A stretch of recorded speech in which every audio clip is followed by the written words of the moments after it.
You know, it's interesting. I was watching a video on YouTube. I heard he is the second most notorious serial killer that America's ever seen. His name is Gary Ridgway. He killed I heard on Wikipedia, about 40 women, 40 to 50 odd range. He said he killed so many people that he lost count. And he was before the judge getting his sentencing, of course. And there was this video about all of the victims' families talking to him. They all had a chance to speak at the court after his hearing. Of course, he was sentenced to life without parole, and of course, justifyingly, in my opinion. Of course, I mean, people had hatred for him.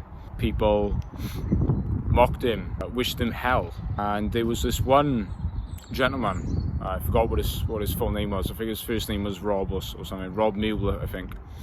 And I wouldn't be surprised if this guy was a minister or something.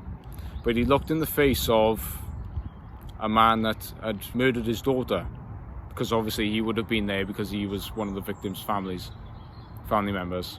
And he looked him in the eye and said, "Mr. Ridgway, there's lots of people who hate you, but I'm not one of them." I can't quote him very well, but he says how there's a right thing to sort of go about this, but you've made it difficult, but I know it's the right thing to do to forgive you, and you've been forgiven. And what's interesting, Gary Ridgway, the murderer, had a stone hard look in his face when everyone else was mocking him and responding to hatred and wishing him hell. And yet when Mr. Robert Mueller said, "You are forgiven," he burst into tears. A hard stone, a heart of stone murderer was melted away after he was forgiven. And this is very much like our relationship with God.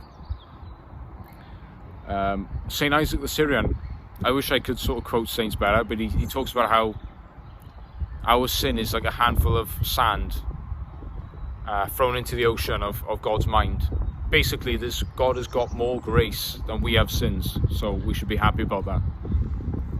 But it also says in the Bible that, as far as the east is from the west, so far as He removed His transgressions from us.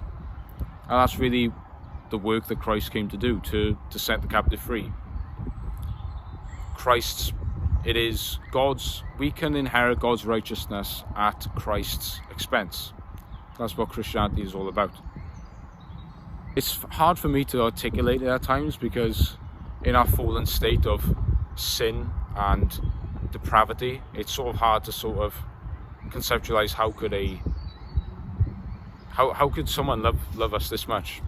And of course, there's verses in the Bible where the fear of the Lord departs men from evil. But also, love conquers all fear. Love conquers all things. It is the most powerful force in the universe, love. I was watching other things as well of different court cases where I believe this woman went into this person's house and shot him dead. I think she confused him with another person or a different scenario, and the brother forgave the woman and said, "It would be good for you to give your life to Christ." And the judge was weeping. How many times do you see the judge in the court of law weep? That's the power of forgiveness. That's the power of reconciliation. And not only to experience God's love, but for us to forgive in ourselves. I believe that forgiveness is more for us. It's more for us to be freed from what they did to us. This is a good quote. Not forgiving someone is like drinking poison and waiting on them to die. In turn, it only fills us more with more misery, hatred, anguish, no peace. It takes away our sleep. It takes away our ability to function, while the other person might not even know that we feel this way about this person, and yet they're just going on about their lives. We must forgive. It is a great injustice not to forgive, because Christ has forgiven us. But not only that, we need to do it for ourselves, for our own mental and spiritual well-being. There's so many verses in the Bible about forgiveness. Check it out, guys. It really can transform your life.